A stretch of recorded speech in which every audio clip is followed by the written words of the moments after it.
For almost a decade on my TV show Interview with Ed, I've been interviewing extra-dimensional beings and consciousnesses from a number of different realms. Many of my questions have been answered, but with every answer comes more questions. Join me on my ongoing quest to find out, who are we? Why are we here? And where are we going? All right, good morning again, everybody, or good afternoon. I guess most people it's probably afternoon. Today we have awesome guest, Georgia Jean. Welcome. Hello. Good to see you again. It's been, we've touched base here and there, but having a nice conversation like this, it's been a couple of years. Well, and as I sent out to my email list when I was announcing the show, our last conversation was pre-pandemic. So Right. a lot of stuff has happened and a lot of new things have come in, and it's actually been a pretty exciting time. So there's a lot to update even from what came through from the show. First off, you are now in Chicago. You're not in Hawaii anymore. I'm in Chicago. Mm-hmm. And is that permanent? Okay. Well, actually, no. Next week, I'm going to go and pack up my Hawaii place, and I've just bought a tiny home on a drop zone in Chicago, which will actually be more my summer, like spring, summer residence, and then I'm going to keep road tripping as I did for like 9 months. From about this time last year. Yeah, living in my car, traveling around and getting into the vortexes and stuff. Yeah. Okay. Well, let's get into that. What's guiding you to do this traveling? What are you doing when you're traveling?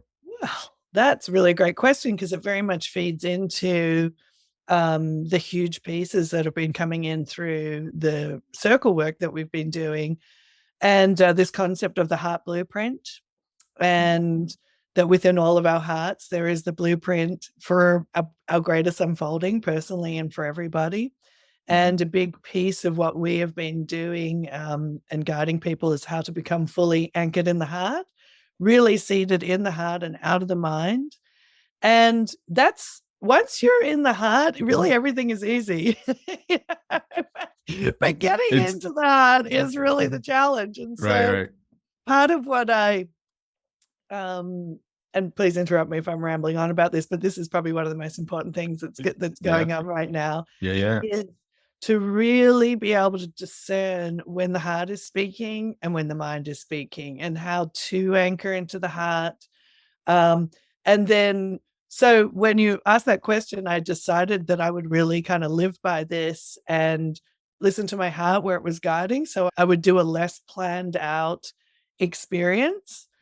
And I would just be very much in the moment and then listening to my heart. And I did this thing called that Heart Blueprint Tour where we did a bunch of smaller gatherings, and then in between I would just be guided to these different places. And sure enough, I didn't know why I was going to places most of the time, but then some pretty amazing thing would unfold, or all the synchronicities and stuff. And also really what I learned hugely was that when I let my mind control things, and particularly something that I would love to talk more about, which I think for a lot of spiritually advanced people is the biggest hurdle as you're coming towards really sitting in the heart, which is what I call the good ego or the spiritual ego. And that's really when the voices in the mind are sounding spiritual or they're sounding good, but really it's just the mind still kind of controlling, and it has this like urgy quality to it.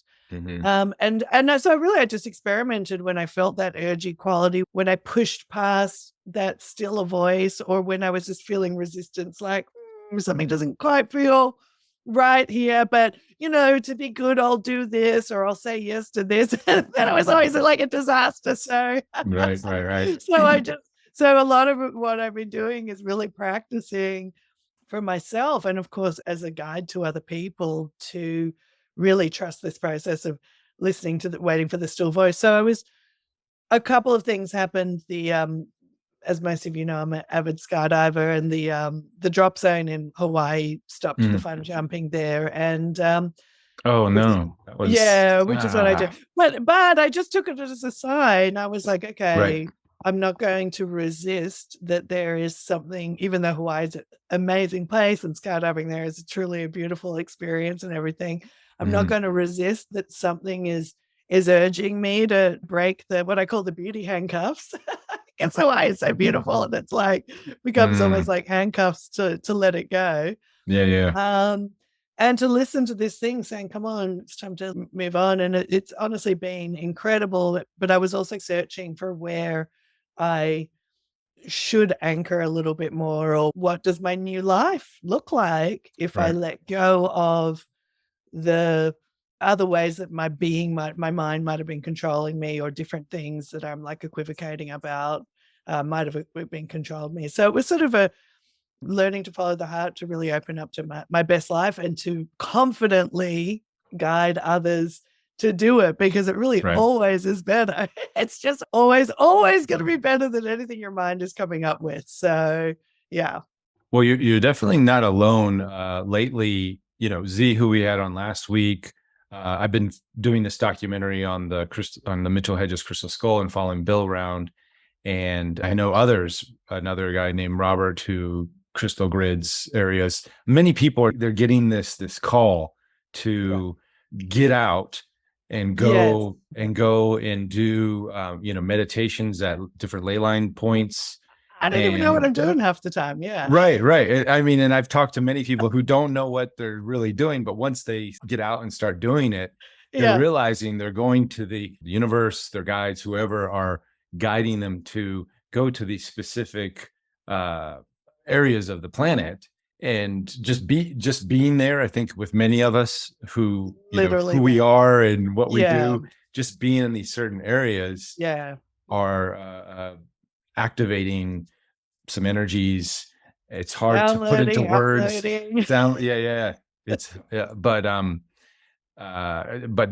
But again, I think going like what you said, the main thing is following your heart to even get into that space. You can go and confidently do that. Yeah, that's right. Because it's an unknown, right? You don't know where you're going. You talk about 100%. And sometimes I have a sketch. I'll have a sketch, and this is an idea. I'm sure a lot of the viewers here watched the Gaia episode where the circle were talking about knowingness and manifestation, the two states of creation. And this idea of knowingness is really, really become more and more important, because when you have knowingness, it's very clear there's no mind interfering. So it's just okay, no, I've got to go there. And I don't know why. And they talk about it. There's two states of creation. There's manifestation, which is essentially this. We're experiencing this experience now with our physical senses. And there's knowingness. Like, I know my car is outside. And it's easy to have knowingness when something's already been in manifestation. But what we're learning to develop is knowingness when we haven't yet physically experienced a manifestation. And it should have that same, truth impulses are coming. And it has that same clean clarity. Like when I go, my car is outside. It's not like I dream and hope I will manifest my car outside. It's just like, I know it's out there, right? So it's very clean. So there's a lot what we're guiding people to understand that cleanness of knowingness, because particularly when we talk about the spiritual ego or the good ego being one of the hurdles that can start to come in, because everybody wants for this wonderful reality to kick in. And really it's going to kick in when we submit to the heart, when we surrender into the heart and we let the heart do it, because our minds can only create what they already know. And this has been like a really huge piece that has also gained greater clarity for me and in our teachings, is that we have to surrender. Our collective mind can only create what it knows.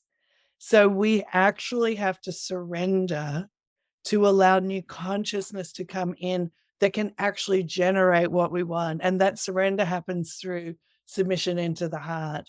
And because we all want it, Like we're all one awesome reality, right? And if it was really, if our minds individually and collectively could generate this, it would already be, right? Why wouldn't it? So the limitation is in our collective conscious and unconscious minds and our conscious, unconscious creation. So this is why submission into the heart, which is really the gateway for where we can access new consciousness to come in and to actually, we actually have to bring in new programs, new frequencies, and we have to submit the mind, drop the resistance of our egos and allow that consciousness to come in and just trust that. And so it's a big process. And there was a reason why I started talking about submission into the heart here at the beginning. But well, I just to bring up the synchronicity. So my wife lately has been getting clearer communications from the other side. Sure. Oh, and that's exactly it. Yeah, thank you. And well, no, I mean, this is kind of just reminds me of my conversation last night. So she was telling me, how to, getting very clear communications from my grandmother who passed a couple years ago, and on how to make a pumpkin pie. Right. So this is, but so she said she'd be in sort of not thinking about anything and just being sitting there. And then that's when this comes in. Yes. And then she questions, is this my imagination or what the hell is going on here? And we talked about yesterday, we were like, just in a sense, vibrationally, frequency wise, I think it's very close to normally what we tune into using our imagination to create things. I think that connection to the other side or other things, spiritual or outside of us, it's a similar frequency. That's why we feel like it's in our imagination sometimes. Right, but I really want to actually, this is exactly the point that that I wanted to make. So thank you. I'm glad you put that up because I was spacing out there. So this is actually really, really important in terms of, again, not getting tripped up on the spiritual or the good ego, because so basically, crash course here, our connection to and the information that we receive through the beyond the physical senses, so we'll just say multidimensional for now. That's a function of the pineal gland. So there's 12 energetic connection points, and depending on how partially and fully those connection points are open, is the frequency range and the type of communication that we can let in. And then the brain has to learn how to interpret those signals. So there's a very big neurological part with all of this evolution of consciousness that's coming on, which again is why it's very important to know that we're going to get things wrong at the beginning. When you're tuning into stuff, you should accept that as part of the process. The trick is to not attach to things until it's knowingness. So this is a wonderful example because people are opening up multidimensionally. They are starting to get more messaging in, but it's still confusing for the brain to interpret this. So so it can be, and that's what I mean about if you're starting to tune in, and if there is any equivocation at all, that's totally fine because that's part of the process of training the brain to be able to pick up these signals. And B, it's just it's an indicator of mind. And so what you have to do is integrate the energy that's in the mind. So the channel becomes clear. And we've always talked about this. Like if anybody's opening up, your most important thing to do is to work on dissolving that egoic framework. So the consciousness is coming through in a very clean way. And it's not disturbing, or it's not distorted because, for a lot of people, they're like, I mean, something like a recipe, you probably don't have a lot of egoic charge about that recipe. But when people are starting to think about like their soulmates or, something like that, then those distortions of the mind start to come in and people can really go off on a wild goose chase energetically because it feels like spirit. It feels like consciousness, but there's still mind frameworks in there distorting the information. So again, well, is it desires? Is desires part of the mind, or what? How do you? It could be everything. It could be from how our nervous system is controlling us. This stuff is so important, because I think this is why we're seeing so much polarization, even in the world of consciousness. And I'm really on I don't want to say a mission, because it's just all energy and everybody's going to go through this process. But because I because I skydive, and I specifically did something to really push my nervous system as much as I could, I'm very clear on when my nervous system is tripped in and is being influential in my thoughts and my feelings and my body. Now, when we think about what is this sort of 4D reality, like, let's just so we're kind of working on the same framework, like 3D physical senses. 4D is this sort of, place where, that's where the dark forces are and all this sort of stuff. And then 5D, it's all like, again, right? Sure. So what I truly understand now is that the 4D, where people are getting into a lot of freaky stuff energetically, and this is why I'm bringing this up, because it feels so much like spirit. But what they're not understanding is that is the projection of the mind and the nervous system into the energetic field. It's the polarization that happens in the mind, and particularly the mind that feels under threat. Right.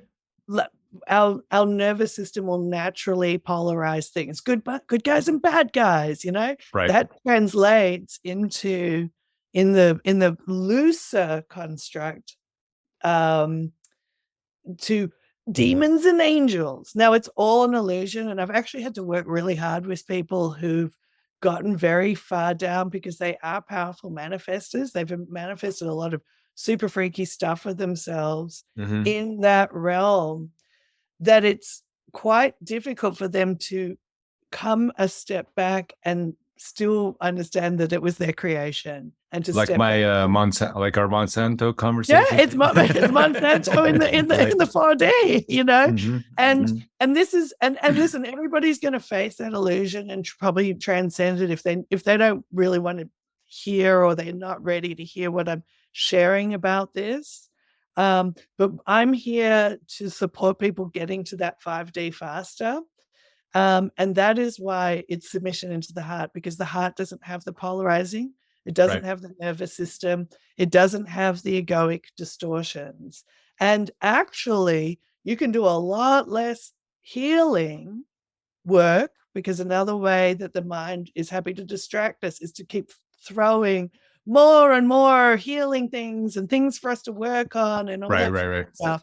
Whereas the heart will actually bypass. It will only show us what is necessary to integrate, to dissolve that illusory construct of the mind, and to move more deeply into the heart, and then let the heart manifest the reality. So I haven't spoken a lot about it out there, but it's, if people are still very much in the good guys, bad guys stories on any dimension of reality, then you want to check in with your mind, because, or just start submitting that into your heart and surrendering, because it's all the same thing. When we start to open up, if there's confusion or doubt or indecision, like, is it really or isn't really my grandmother, or is he really or is it really my soulmate, or are there really, are there demons in my bedroom right now? I don't know what's going on. It's just all indicators of the mind, and the mind is very confused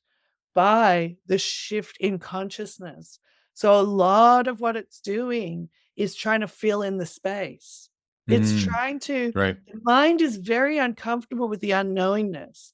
So that stress on it activates the nervous system, which starts to generate these very polarizing realities. And we can see that both in our material world, our collective world, and also in the spiritual world.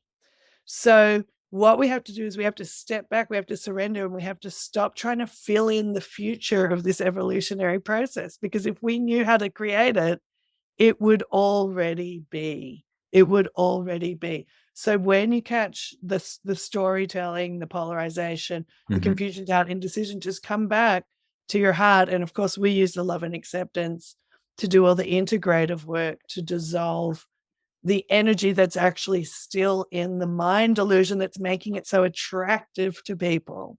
Right. No, stories of good guys and bad guys is a lot more energetically attractive because we have a lot more consciousness invested in it. So it's just law of attraction. That's more attractive to get into spicy good guys and bad guys stories, right? Totally. Then just center in your heart. The mind's like, that's so boring. What about the good guys and the bad guys? I know. Come on. We need some drama here. Come on. We need some drama. And then once you start pulling out the stronger constructs that have defined the 3D reality, this is why I'm speaking about this. Energy is moving so much faster that the drama is a lot greater. And that's why I feel a call to help people understand this very important point, because energy is speeding up so much. Look at the world, how dramatic it is. It's because there's still so much mind, people ain't seated in their mind, and there's a lot of polarization with the speeding up. So if you want to help, just get in the heart. Well, Candace is asking, could you describe or paraphrase the description of the 4D, sort of your version of it? Yes, my version. And I wish I had my little whiteboard. So our 3D reality is, what we're physically experiencing. And of course, everything is generated by the mind. So when we start moving into the multidimensional reality, when we're talking about having connections with things that our physical senses and our brain can't pick up as physical things, we experience them energetically, mentally, or emotionally. When we're still seated in our minds a lot, because people can actually rapidly open up their multidimensional ability while still be very much seated in their minds. Sure. It doesn't go necessarily together that the multidimensional stuff can open up in relationship to where you are with your mind. So when that starts opening up, or when we naturally start projecting into the multidimensional, into the spiritual, into that realm, but we're seated in our mind, that is a lot of the 4D shenanigans that people struggle with when they're like, oh my God, there's dark energies in my houses, or all that sort of stuff. It's just your nervous system half the time overreacting and creating now an energetic experience just in the same way that it might create a creepy neighbor, a neighbor or something like that. Okay. Once we go into the heart, this is where the 5D is generated from, and it's generated through surrender, not even what our best intentions, our most highest spiritual intentions, a lot of the time is still coming from mind. So if we really want to hustle this along, the heart. Well, and that's why, we have these tales of the Dracos and the Greys and these sort of quote unquote negative oriented ETs have powerful psychic telepathic communication. You can still, have the mind meld, right? Or how does that go with the Spock's doing the thing, right? You're creating everything. Right. So if you want to create telepathic connections, you can do that, and you're also creating who you're doing that with. And it's really a challenge to accept the power that we have as creators, and to accept, I am the creator of everything I experience. This is as we're moving into all consciousness creation.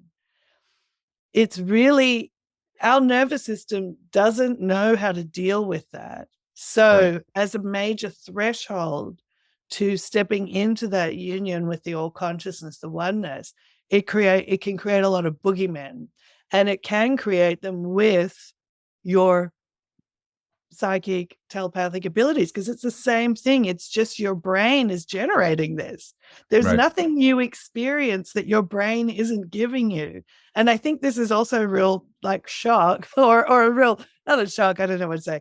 It's it's a bit of a tough pill to swallow sometimes when we're like, oh my God, I'm doing this spiritual work and it's all about energy. But to actually go back to there's nothing on any realm that you're experiencing that your brain isn't giving you that experience. So if you want to move out of a realm of experience, dissolving the mind construct that does the distortions, biological distortions in the brain, will really shift that kind of reality you have, and your metaphysical reality, your consciousness reality, as well as your physical reality. Because getting back to that idea of knowingness, when you dissolve the egoic distortion, so think about everything, for starters, everything's all in creation anyway, right? So how do I know my car is there? Because there's a lot of energy invested in already creating my car for me every day, right? So I know it's there and I can unconsciously create it. Something triggered off in me that I could have this car. And now whenever I show up at a logical point or place in time and space, the car is manifest. It actually isn't manifest right now. You can't see it. I can't see it. It's not manifest. But my knowingness says it's out there, right? Right. So things that are coming into creation, things that you desire, things that you want, but you don't know, you haven't physically experienced it yet. The energy of it is forming so strongly that you can start to know it's there. You might not have the total specifics of it. So say, and that is when you're listening to your heart, you can be in that knowingness that's guiding you, like, well, turn this way instead of this way, or I just know I'm supposed to be there.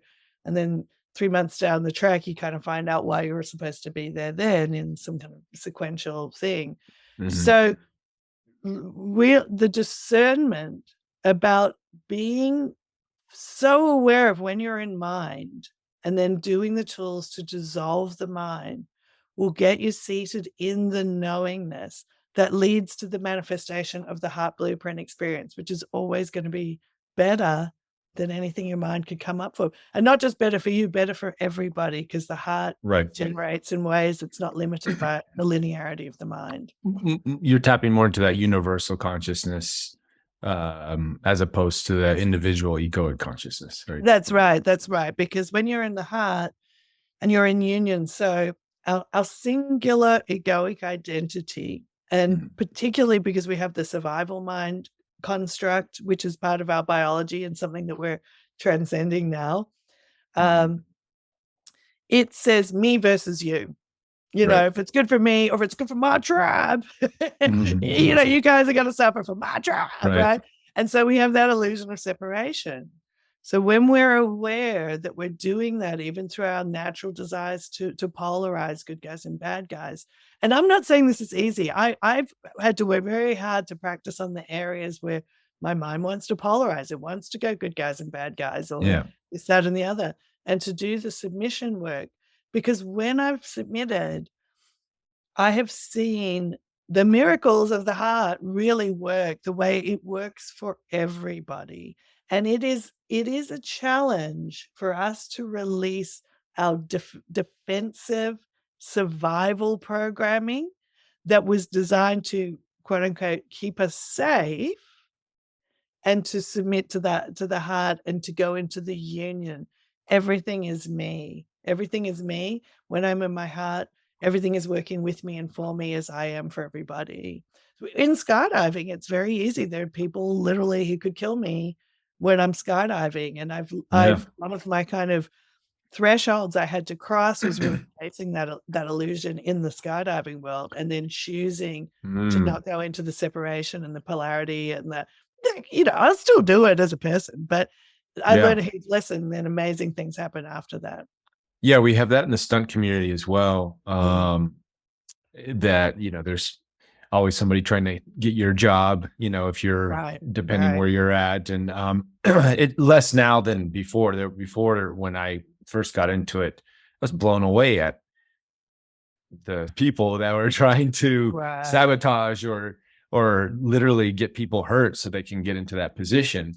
And it exists, you see it, but you quickly move into safer spaces by aligning and working with certain people that you trust and just getting away from that.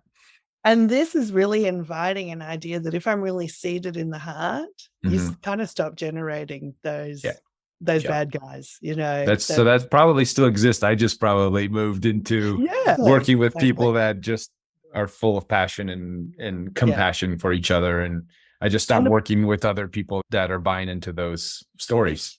Yeah. And the point of attraction just starts to change as well. That's the other thing. The more you take energy from the mind framework and you give it to the heart, the more you're energizing the heart center, the easier it is to drop your attention into the heart and to be into the heart. So again, just think basic law of attraction. If you have a lot of energy invested in the mind framework and the mind stories, your mind's going to go there all the time.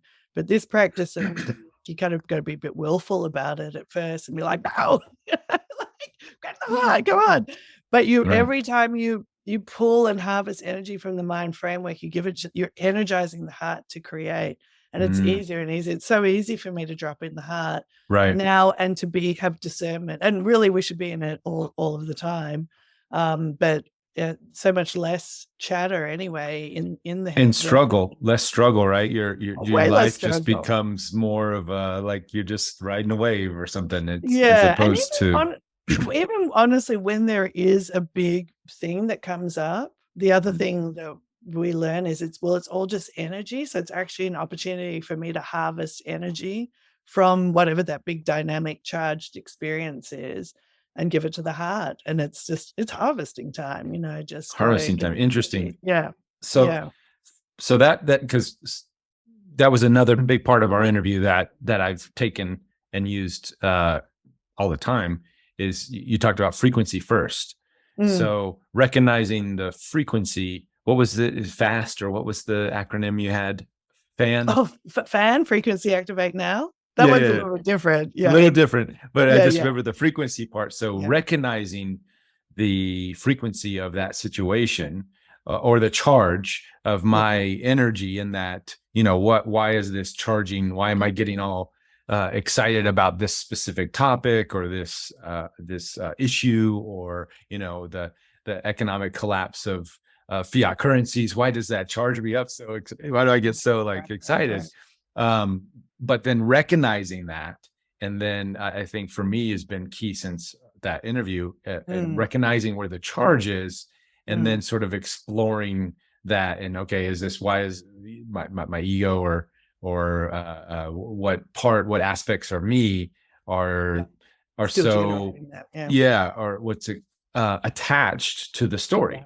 Yes, that's right. That's ultimately because that's where the charge is because you have this something invested, is some sort of emotional investment in that story.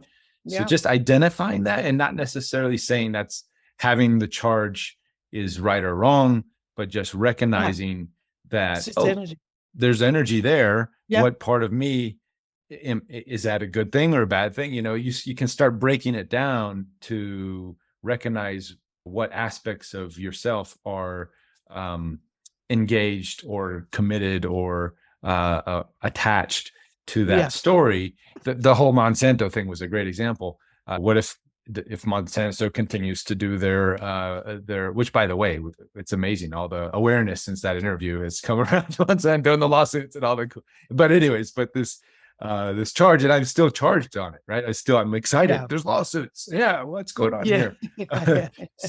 But it's a great identifier. It's a great tool you gave me at that time or the circle to identify that charge and then just start diving in. And a lot of what we do now, because I think some pieces that have come in, and this is probably why I'm really beating the drum on the heart centering, because it sounds so like woo, fluffy, light stuff, but most people who are attracted to the circle, and I'm sure who are in your community, really care about shifting the consciousness of the planet.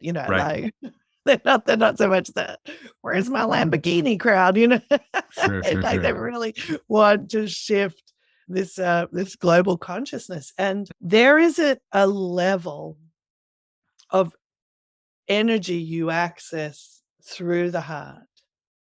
That is what is the planetary shifter.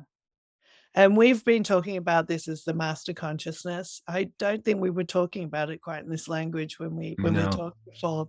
So if you think about this idea that there is all of the intelligence of everything, and everything that's in creation, there is an intelligence behind that. And it's what we call the master consciousness, right? So it's essentially sort of this idea of the brain of God. Like God's a very charged word, but I just use it sometimes to sum up the idea of like the creator of everything. But all consciousness is what we really go for. Like all consciousness, there is an intelligence behind everything in all consciousness.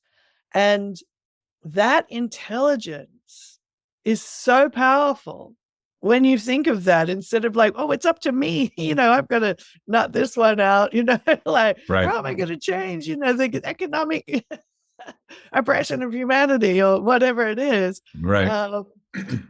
When there is this way bigger intelligence that we can access when we surrender our minds, even our mind that has really good intention, like I'm, I really want, it's a good intention to want to get rid of economic suppression on the planet. But really my little me, and we talk about this now, like my little me, singular egoic identity, Georgia, she just does not have the answers for that. So when we submit into the heart, we access that master consciousness behind creation. And it's a gateway directly to that. So when we have these very charged things that we're our job is to really go, witness that we're mad about something, witness the charge. Or our little me is like, oh, global economic oppression is terrible. Now I observe that, I witness that.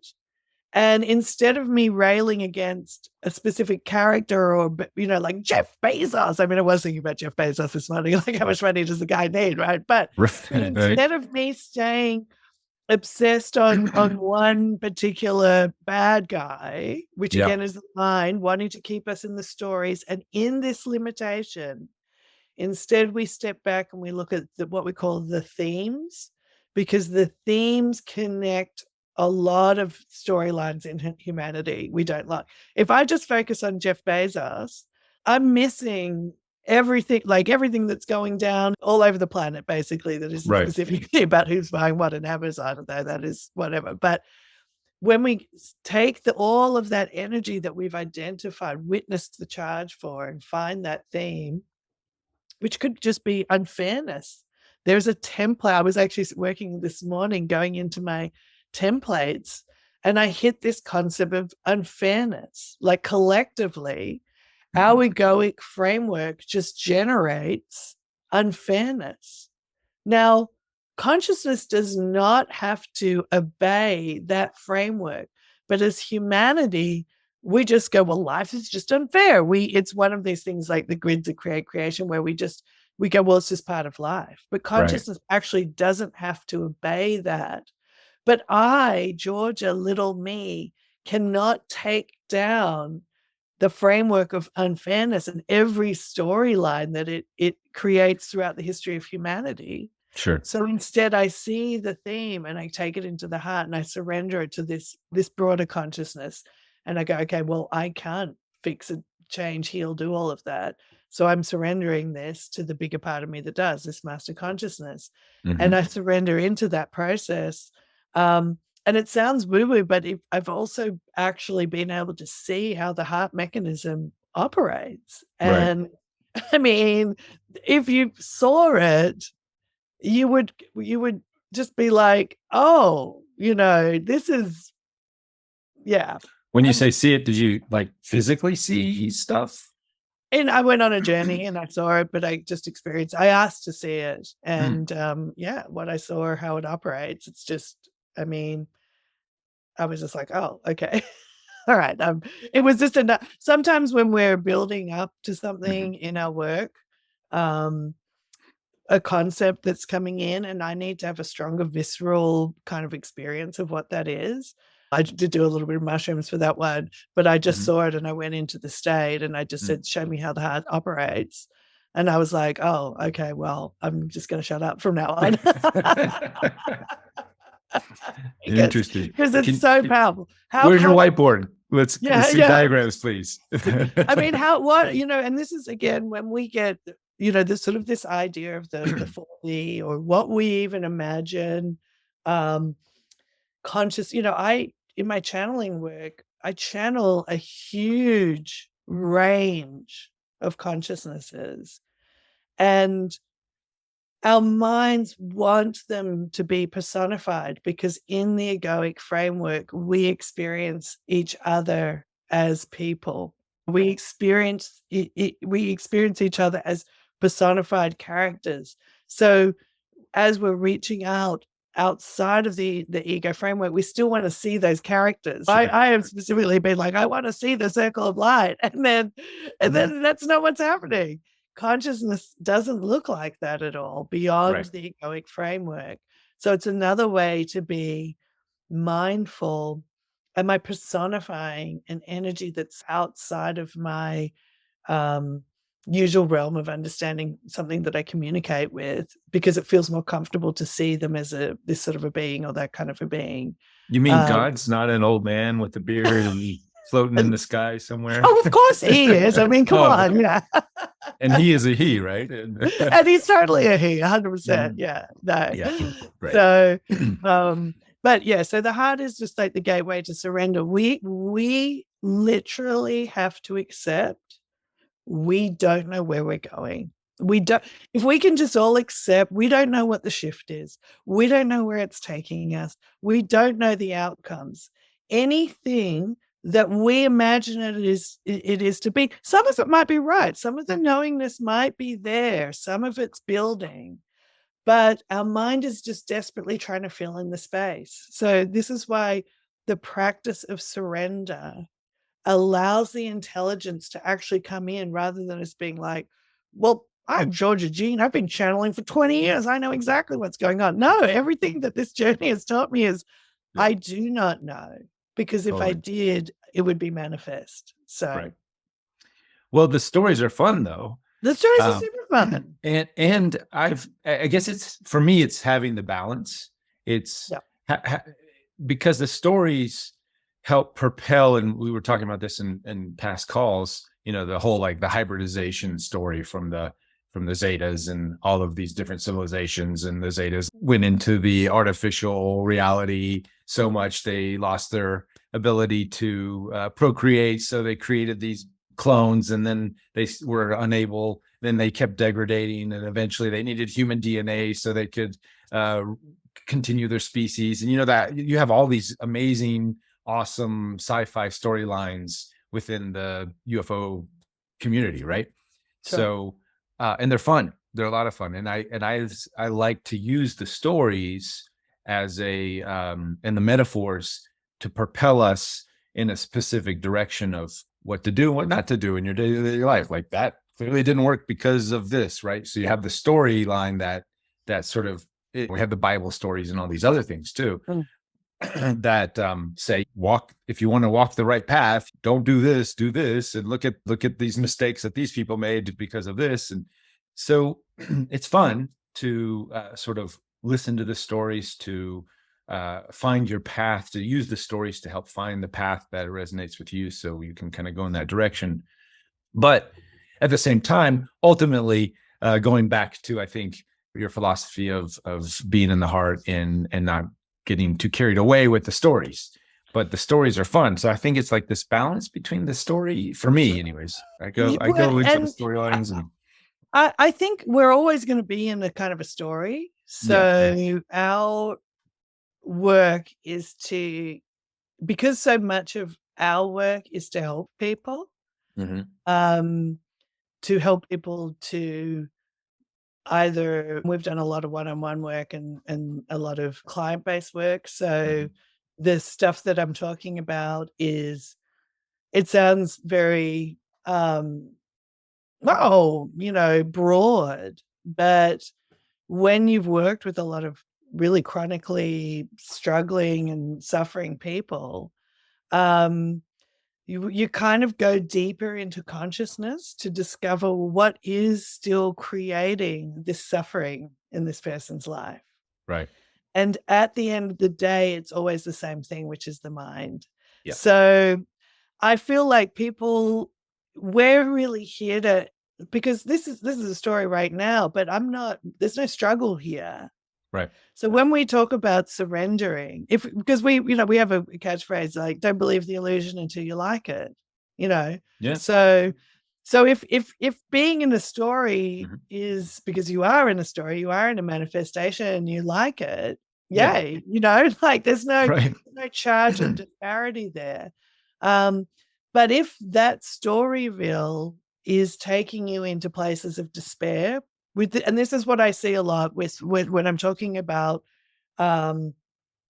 this point of where the spiritual ego or the good ego is actually still the mind entrapping people in suffering. When these stories are taking you into despair, into frustration, into not being present in your life. And this is probably one of the biggest things that I see when people get hooked on the stories is they lose the presence to their own life. And all manifestation. So here's where you got to ask yourself, do you want manifestation or do you want entertainment? Because everything you want arrives in the now moment. Well-being, love, abundance, physical health, inspiration, excitement, it all arrives in the now moment. So where do you want to be? Do you want to be there greeting it by not being distracted by stuff and let all the things you're asking for, most of it, this is where I feel very passionately about this, because people want their lives to viscerally be better. We all like TV is fun to watch, but if you're watching TV every day, is your actual life getting better? Is your visceral experience manifested reality getting better? Or are you living through a TV to give you a certain collection of emotions and feelings and sensations?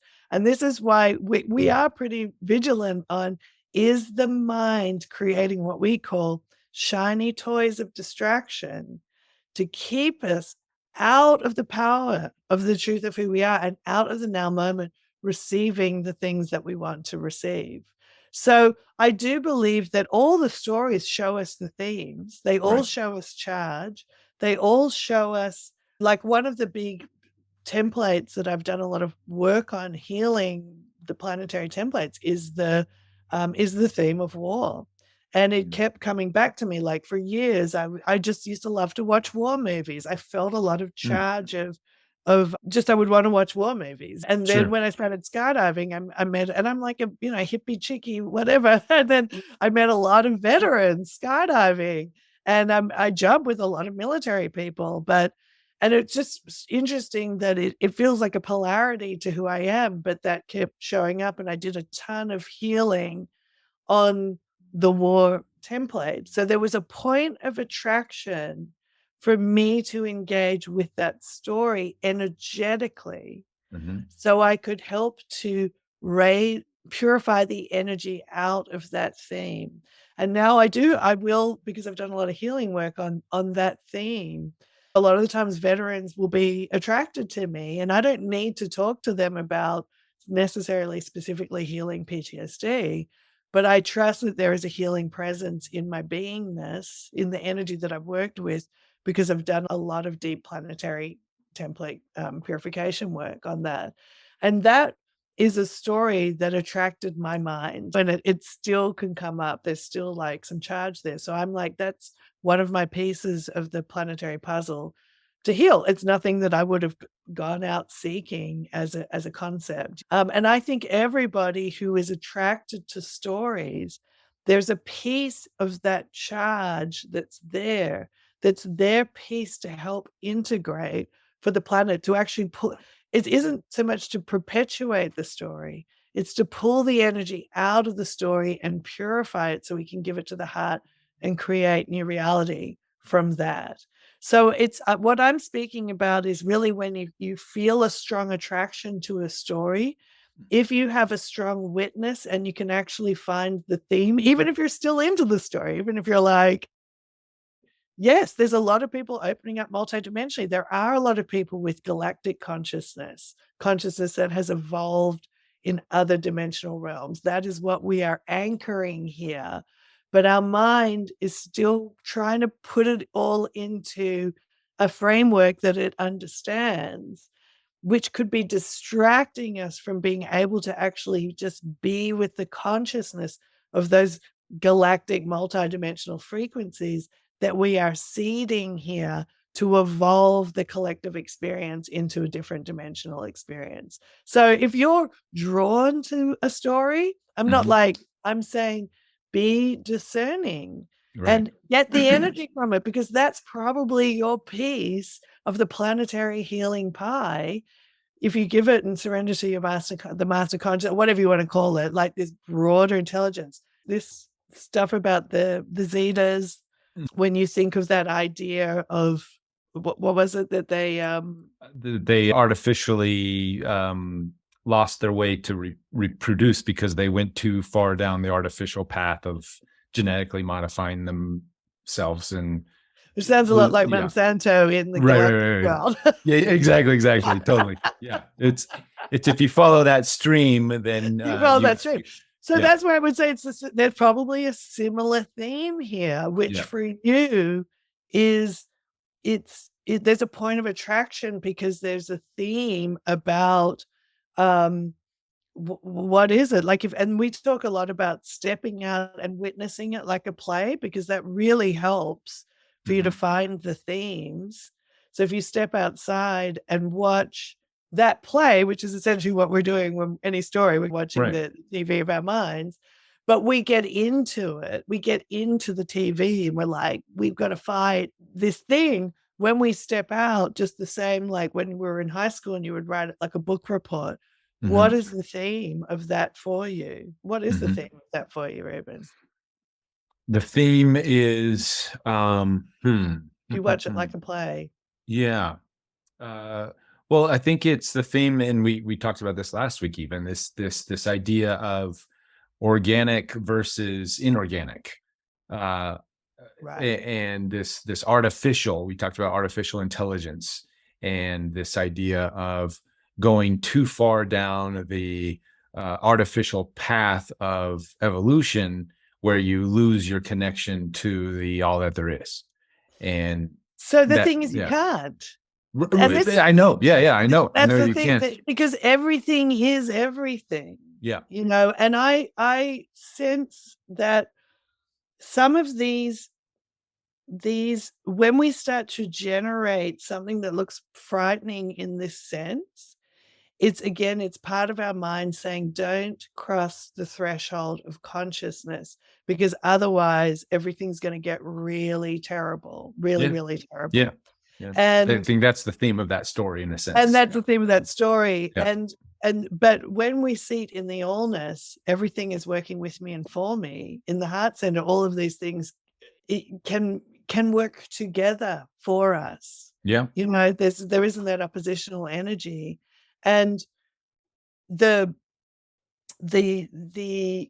is such an amazing point that you're bringing up, because where our mind is really the thing that controls and manipulates us the most. Honestly, our mind is the thing.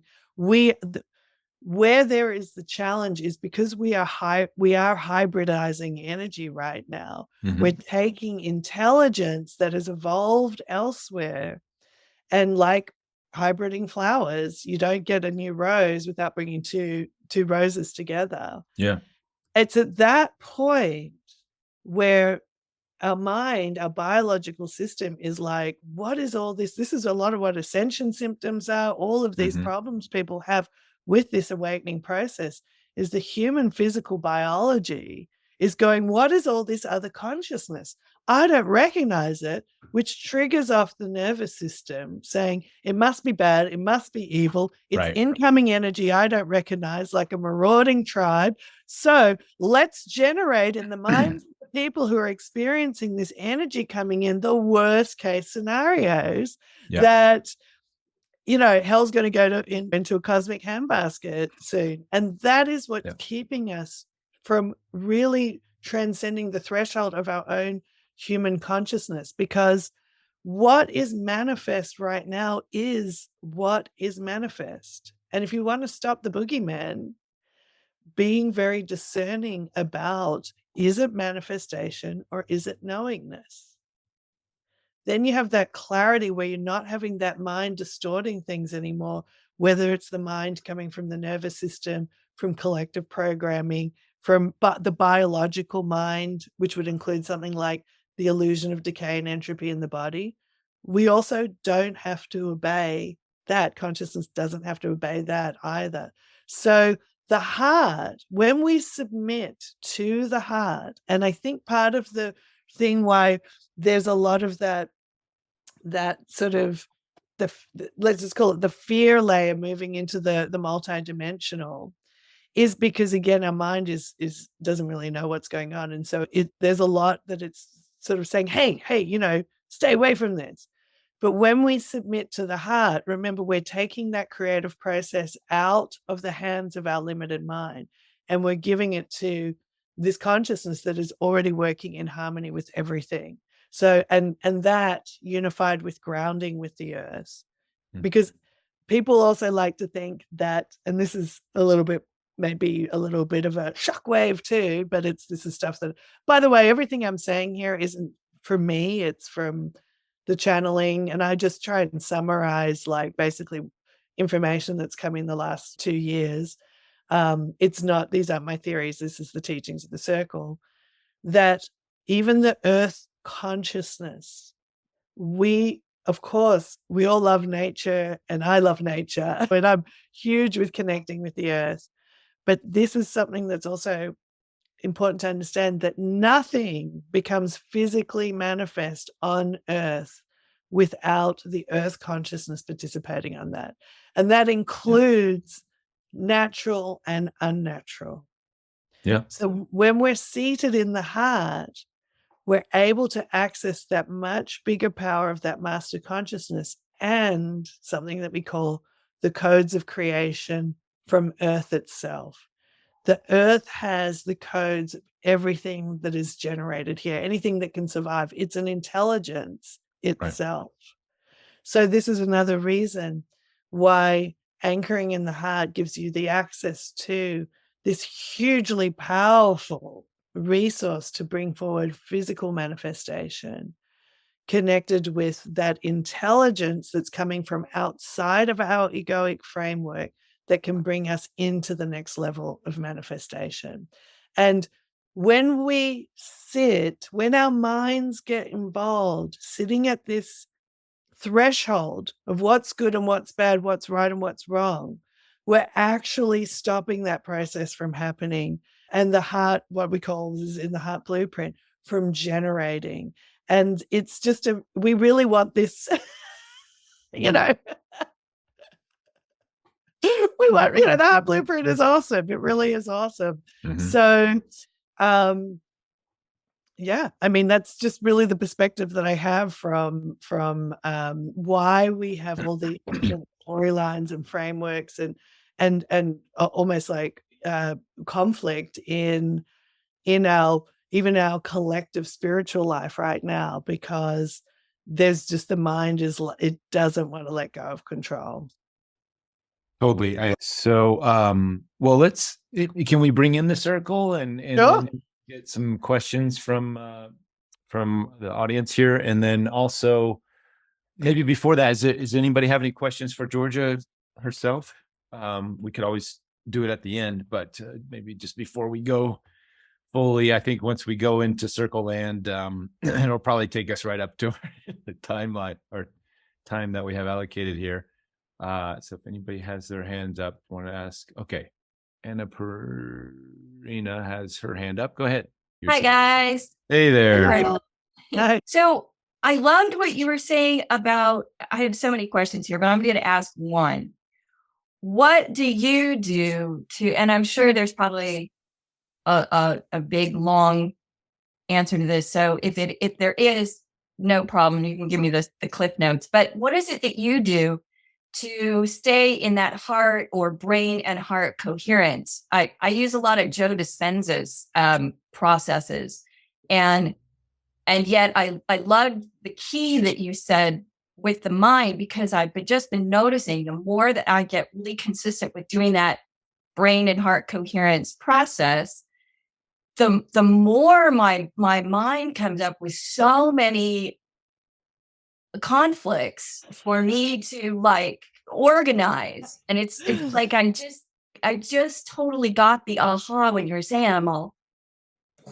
Yeah. Well, that's really natural because the mind is just defending its turf. We like this idea of like the mind is like a bouncer at a nightclub, and it's had this certain instructions like don't let anything in, like don't let anything in. And so it's always deflecting and pushing things around. So it needs retraining, and then it will become a good servant to the heart basically once it sees that it's better. So what you're experiencing is very natural. I think that will actually be answered by the circle when they come in, because we pretty much do it with everybody all the time. And it's actually very simple. And this is another thing that I find that, again, the mind wants, it's like, do I have to draw 12 circles and go around, like that's to be a pygmy and something like that before I can get heart centered. It's super simple. There is a lot of, I think, mind confusion out there about what heart centering actually is. So again, because our minds are trying to grasp these concepts. I don't mean to be like a heart-centered hard ass here, but the part of the reason I'm being like emphatic about it is just simply from working with so many people who made themselves quite unwell by going on wild goose chases, basically, and a lot of spiritual people who've really struggled to get through this threshold. But the circle will show you that for sure. And it's actually quite simple. The mind wants things to be complicated because that's how it keeps control. It's more it's simple, and then it's having discernment, awareness, and some discipline at the beginning to practice it. And then it becomes a lot easier as the heart center is energized fully. Well, I feel like I've really been doing that heart-centeredness for a while. I just didn't have the piece of why my mind was just going off on these tangents, like right next to those really, really profound experiences. And I do channeling myself. So, I do hear these words, but man, I didn't, and I've been meditating for years. I should know better, but just, it gets so clever. It gets so clever. That's the thing. The mind is so naughty. And this is honestly, the further you've gone down the path, it will use everything, including spiritual practices, to keep you in the mind. Like a chess game. Yeah. And so that the discernment is to be a very strong witness and to understand the indicators of mind, and then to just use the tool, which is actually a super simple tool. So that's the beauty. It's actually very simple. And to a lot of people's minds, it won't even be that satisfying, because it'll be like, well, this doesn't seem like enough, Yes. But the circle will show you, plus they'll do it with the energy. And you'll feel it more. But from my own experience, I had to do it. And I still have to practice it willfully when I witness that my mind is taking me on a wild pony ride and being like, yeah, but your heart centering's fine, but still, what about this thing? And it'll do it. But it's usually because there's some other next level threshold we're about to cross over. Be aware that a lot of this stuff kicks up more when you're about to cross a threshold. These are what we call the shiny toys of the mind. The mind will get more desperate with its shiny toys to distract you and prevent you from moving through the threshold into your next level of consciousness, because the mind just wants to keep things the same where it thinks it's safe, basically. Yeah. Thank you. Thank you. Watch out for those naughty minds. Cynthia, you have your question. Go ahead. Hi. Lovely to see you. This is so great because what I was about to say kind of even piggybacks off what we were just talking about now. You've been talking about like the programs that we have to let go of and things like that to be able to get into that heart-centered place. And the way that this has really been showing up for me in my life is there's a lot of times that I will catch myself, I will say something, and then immediately I feel in my heart, I'm like, that's not resonant. That's not true. That's like a program. Like often it comes out as seeking validation in ways that I didn't really need it. And so the part about it where I get into my heart is like, I'll have that moment. I'll be like, that's not resonant. That's not real. And then I have to go to that vulnerable place where I look at the person that I'm with and I say, hey, that thing I just said, that wasn't real. Here's what I actually feel. And here's what I think happened. And I guess I'm always really bad at turning things into questions, but I guess, does that resonate with you on taking something from a mind matter into your heart? So I think I might bring in the circle for these questions, because I've sort of had my rave, and I say it with my personal level of energy, but I which probably comes from, working with clients and stuff like that. But I think I want to bring in the circle, if that's okay with everybody, because I'd rather them talk to you with their energy, and help you to understand that experience a little bit more deeply. Is that okay with everybody? Yeah, that sounds great. Why don't we do that? And then Cynthia, you can, if the question's already there, we'll just go right into that. If it needs to be asked again, then we can ask it again. Because I want them to feel into that one, for what's actually important for her to receive, rather than my ideas about it, if that makes sense. So let's do it.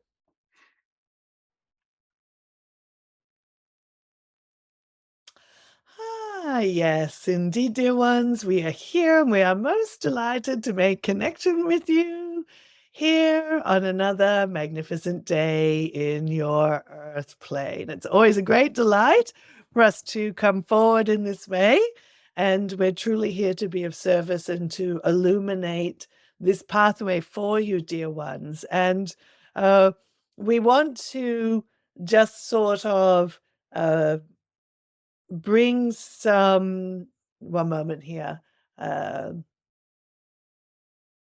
bring some weight to how Georgia has been expressing, because she is steeped with us, if that makes sense. We have been working with her and through her for a long time, and we understand that one human being speaking to another human being can trigger egoic responses, and it is easier sometimes to get the news from us than from our dear one Georgia, because of the frequency that we bring is helping to dissolve the mind resistance. But there's a lot of value in what she's been expressing, to get you into the place where your lives will be thriving, dear ones. This is what we're here for. We're not here to sort of air our own cosmic laundry, dear ones. We are here to assist you to experience what you, dear ones, incarnated for. You have not incarnated to stay in the chaos of this shift. You incarnated to experience what is on the other side. And when we speak to you, we're opening that gateway, the fast track, dear ones, the fast track. Because many dear ones are struggling with the disruptiveness, the intensity of this shift in consciousness now. The mind is anticipating this wonderful thing happening, and it is stumbling along the pathway, not realizing that it is acting as a drag and a propulsion at the same time. And we know that there are many dear ones who feel very tired from this process. A lot of stuff coming up all the time. So much dynamic energy at this time that what we're bringing forward is to really get you where you want to be, dear ones. You incarnated to experience the new consciousness reality. You incarnated to assist the process, but primarily you incarnated to experience the next game. Dear ones, all of you listening do carry this consciousness that is from the broader all that is, whether you want to call that multidimensional or galactic or whatever it is.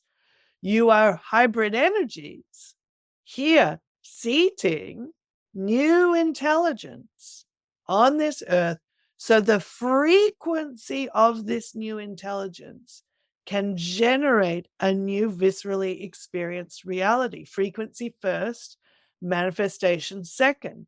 Many of you, dear ones, incarnated with the frequencies, but with minds that obscured the journey in front of you, the point, the purpose, and the quote unquote final result.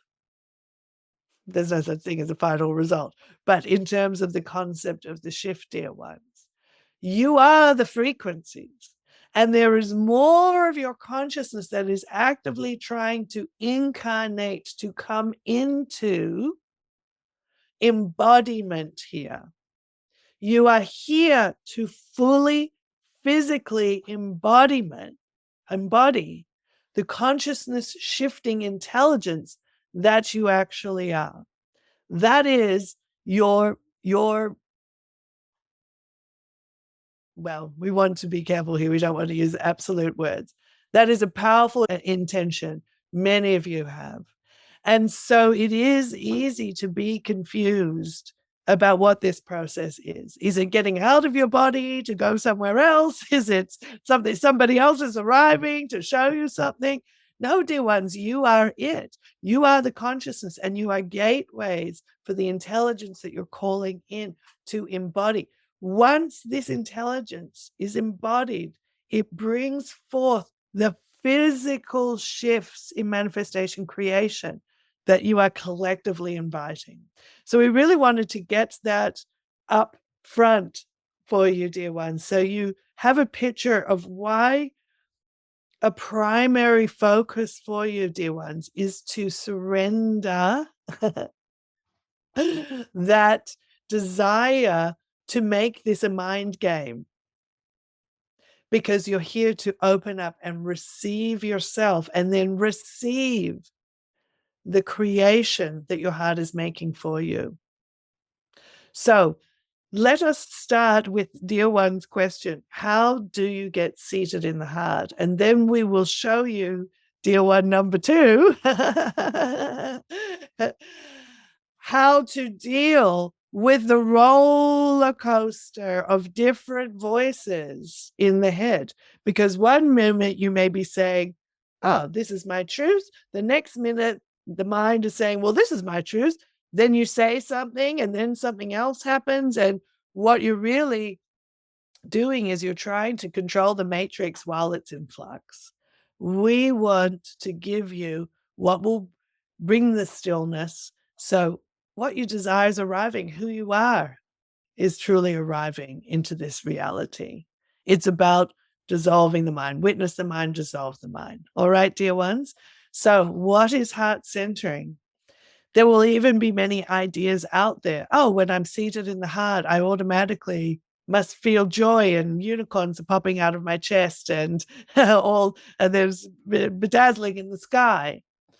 Even many of these ideas are the mind's best guess at what this wonderful thing could be. And so it starts saying, the unicorns are coming, the unicorns are coming. And then when you do not see the unicorns, you're like, oh, why didn't the unicorns come? I now I'm confused. My spiritual path has betrayed me.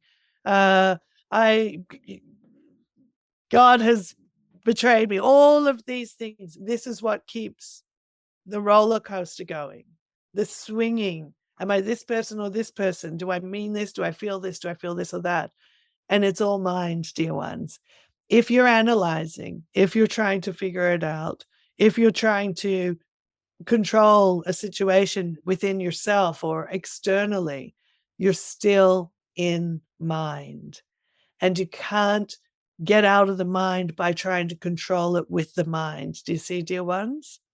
So just witness in this instance, dear one, too, when you started thinking about what you had said or didn't say, what you're feeling, you're still somewhat in mind. Do you see, dear one? Yes. So start with the heart centering. You have to think there's two sets of realities being generated. One from the mind projector movie, one from the heart. And this mind projector, as the mind gets more savvy, can keep generating tons of stories. There are so many stories about consciousness. If you look back in your linear time to 30 years ago, 50 years ago, 100 years ago, these stories didn't exist. Where did they come from? They're coming from a mind that is trying to maintain a reality in an understandable way. So plugging into the heart, surrendering into the heart is as simple as taking the focus of the energy out of up here and just bringing your attention into the middle of your chest. A lot of people are saying, what is heart? What is heart centering? Am I supposed to think about love? No, just bring your focus here in the middle of your chest. So just start with that, dear ones. As soon as you focus in the middle of your chest, you are heart-centered. You're already doing it. The trick is for you to generate the reality that is consistently, congruently generating the heart blueprint reality, which is the 5D that you are desiring to experience. You have to be in the heart all of the time. You can't generate the heart-centered reality in a consistent enough way that it will become knowingness to you, manifestation and knowingness, if you are not seated in the heart. Just as if you were putting a TV show on and you kept flicking it off or surfing between channels, you really wouldn't get the full picture. It's the same thing. Do you want to keep generating mind-based reality? You can, but the heart is always going to be better for you and for everybody, individually and collectively. So just start with anchoring in the heart. Don't expect it to feel a certain way to start. Don't let the mind's anticipation that the good feelings must come immediately get in the way. Because very often, the first thing the heart will show you is what is keeping your focus out of the heart, because the heart is a fast track. It's not going to distract you. Here's the thing that many dear ones don't understand what to do when that starts to come up. They want to start to analyze again. They want to start to figure out where is it coming from. They want to start to find a point of origin or a fix or a cure or something. You just have to understand that it's all just energy. None of it's good or bad. None of it's right or wrong. It's just resisting the heart. And all you have to really do is to use the love and acceptance. So as you come into your hearts, dear ones, what we want you to do is just stay focused in the chest for as long as you can. For as long as you can. Now, eventually, or maybe very quickly, the mind will want to pull you out of the heart. It might start saying things like, Well, why are we doing this? This is stupid. Why are they answering the questions about the ideas? Why are we wasting time focusing that? Yeah, focus in the heart, whatever. This is the mind's distraction. Do you see, dear ones? Now, you don't fight the mind with the mind. You don't say, well, shut up, mind. Circle of Light said you better be in the heart or else 5D grid's not going to happen. No, dear ones, just be with the energy of it and use the love and acceptance. So whatever's coming up to distract you, to be a shiny toy, the mind is generating to distract you out of your heart. You just say, I love and accept the part of me that is this thing. So I love and accept the part of me that doesn't know why we're wasting time doing this. I love and accept the part of me that is distracted by the birds tweeting outside, or maybe your back starts hurting, anything like that. All you do is just use the love and acceptance for a few times. You don't fight it. Just use the love and acceptance.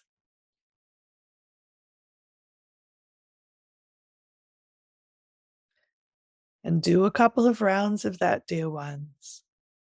And then gently guide yourselves back into your hearts.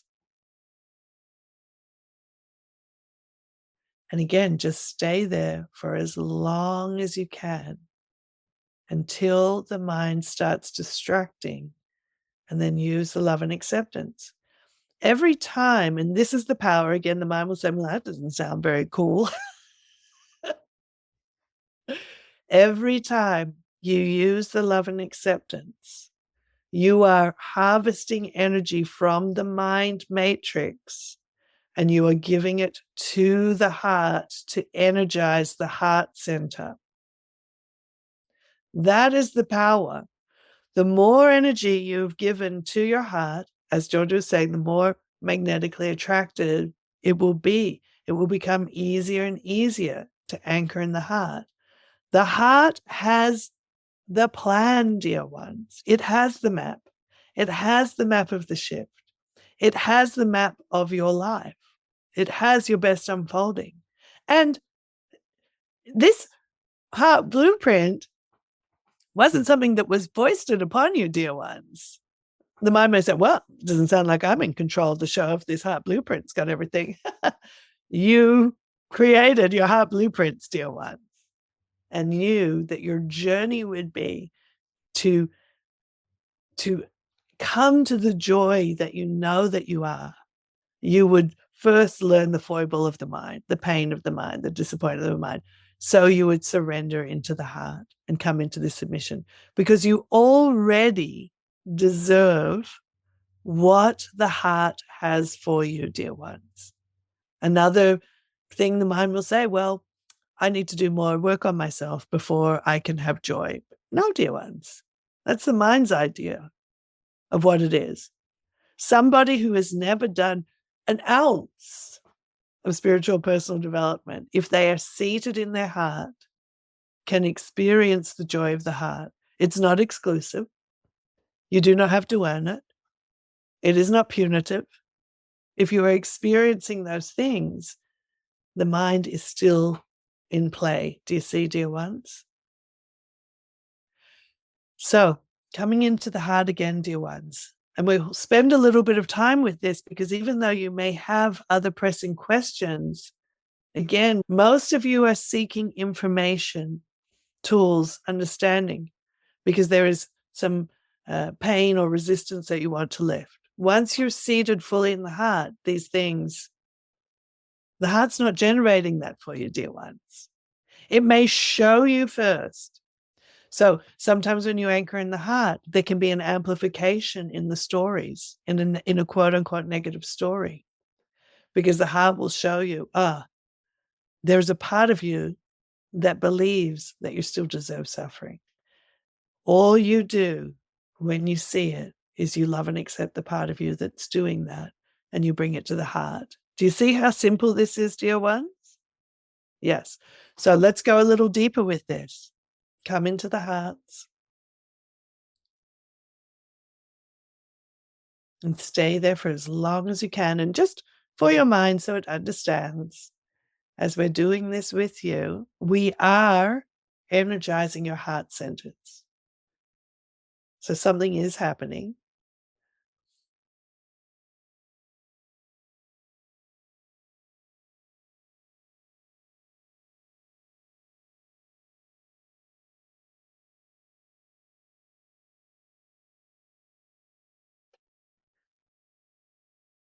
Good, dear ones.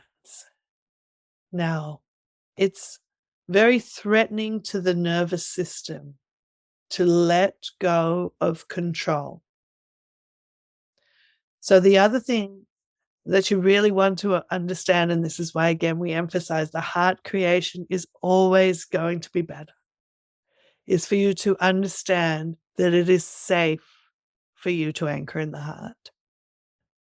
So when you come into your heart center, and this will help to clear up a lot of the weird things Georgia was talking to you about before, a lot of the mind generated experiences that kind of freak people out about moving into a new level of consciousness. When you come into the hearts, dear ones, release tension in your body. You have to signal to the nervous system, biological system, with the body. If you release tension in your body, you send a signal of stay and play. This will calm the nervous system that wants to polarize and create the freaky stories to be afraid of, to calm down and also come into submission with the heart and operate with the heart. So this round, dear ones, when you come into the heart, release tension. And you can even say to yourself, it's safe for me to anchor in the heart. And then stay in the heart for as long as you can. Until the mind starts distracting, then use the love and acceptance. Guide yourself back. Release tension. It's safe.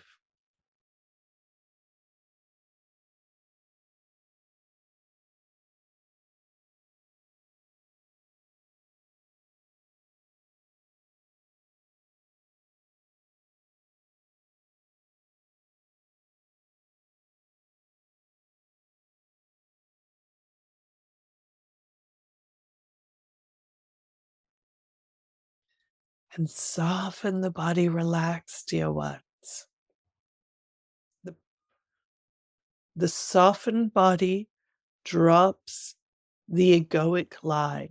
In your illusion of separation, we understand, you all understand me on this, but you still often experience yourself that where the edge of your skin is, that's where you end. When you soften the body, you're dropping the egoic line. You're dropping the control of the biological 3D egoic body-mind system. And you're allowing the broader consciousness that you are to move on in. And it's the consciousness that matches that heart blueprint, dear ones. If something isn't manifest yet, you don't have the vibrational frequencies embodied enough for it to generate. When you soften the egoic line, soften the tension in the body, you're welcoming in that broader consciousness that can generate what is in the heart. Do you see? It's very simple. It's simple and logical when you understand it. You're allowing that to move in. Let go of the control. As wise as you are, as spiritual as you are, as evolved as you are, there's more of you that can do more to bring forward your next level manifestation, creation experience. Trust the heart has the blueprint and it's calling in the aspects of consciousness that can create its plan.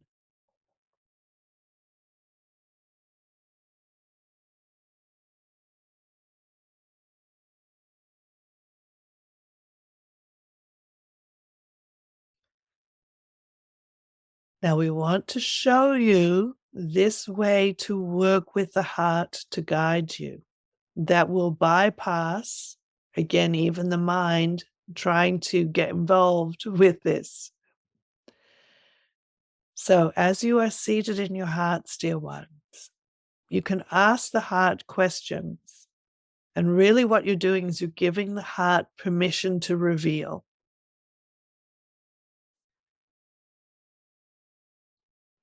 When you ask this question, don't seek for the answer with your mind.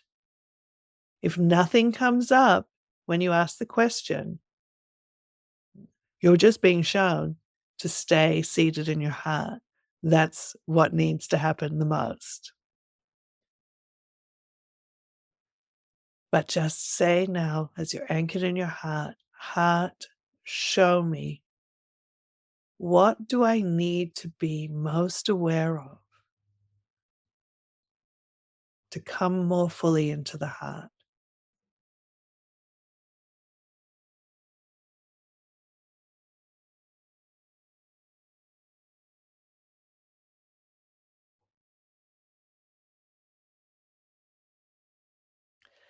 Now, if something starts to emerge, dear ones, again, don't jump into your mind. So say if something comes up like, I need to go to law school. We're just making things up. Again, don't attach now with your mind to this. And dear one, when you're asking the question about listening to your heart and thinking something different, this is what you will do for all of this. Whatever comes up, you use the same tool. I love and accept the part of me that believes I should be going to law school. And then something else may come up. I don't want to go to law school. I love and accept the part of me that doesn't want to go to law school. In your case, dear one, I love and accept the part of me that said something it didn't feel truthful. I love and accept the part of me that feels this would have been truthful. I love and accept the part of me that doesn't know whether I should now tell the person something different. Do you see the simplicity of this tool? You no longer have to decide, is it true or false? That is mind polarity. Is it right or wrong? That is mind polarity. Is it good or bad? That is mind polarity. You no longer have to control or manipulate. When you're seated in the heart, and being seated in the heart does not mean it's a passive thing that you're just sitting there all the time, dear ones. But what it does is actions that you take, words that you speak will come from here, not from here. But you want to spend some time in that stillness first, that very simple exercise. It may bring up emotion. It may bring up a whole bunch of mental chatter. Don't attach to any of it. Keep loving and accepting. You're harvesting the energy from the mind matrix that is creating the resistance to anchoring in the heart with the love and acceptance and fueling the heart. Then, when you are more energized in the heart, more seated in the heart, the knowingness is natural. And you'll be more aware. Oh, that voice that sounds like it's saying something good, but it's pushy. I recognize that is how my mind speaks. That's how my nervous system speaks.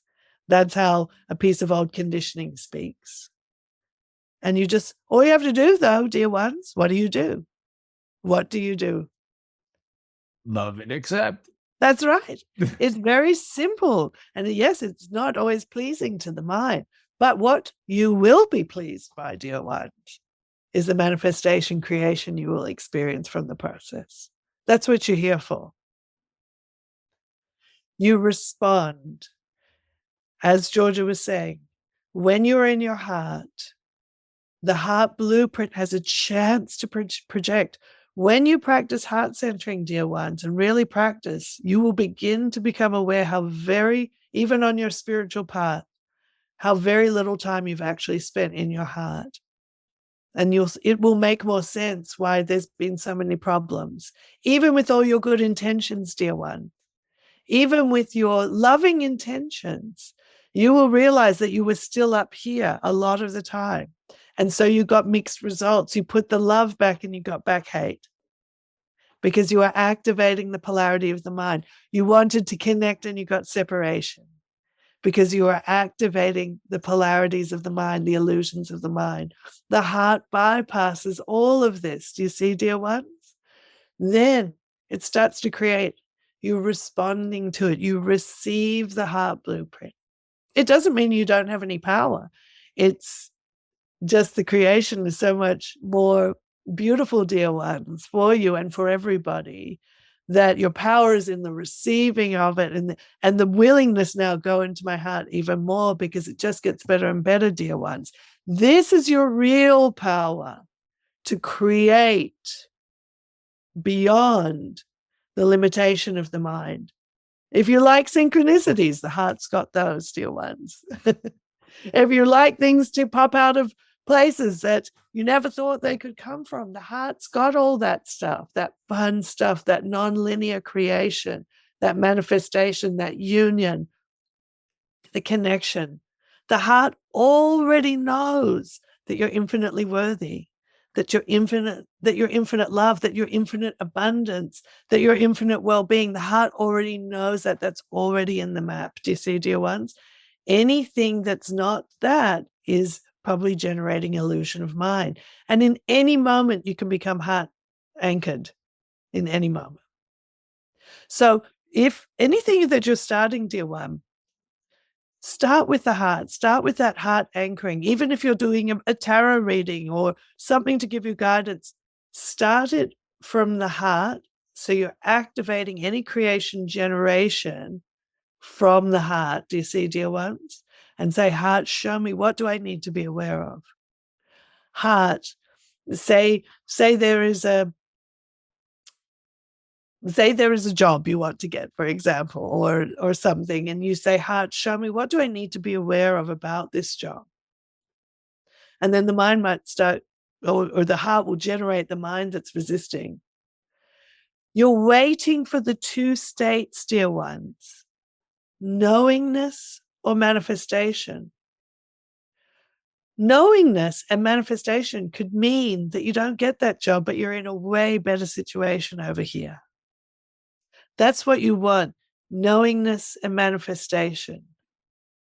The rest is mind. And with mind, all you have to do is take it to the heart, love and acceptance. Do you see, dear ones? Do you see the difference? Yes. Now we would be happy to answer questions. Do you feel clear, both dear friends who have asked questions now? Yes, thank you so much. That was more than I even thought I asked for, and I needed all of it. Indeed. Everybody does, dear ones.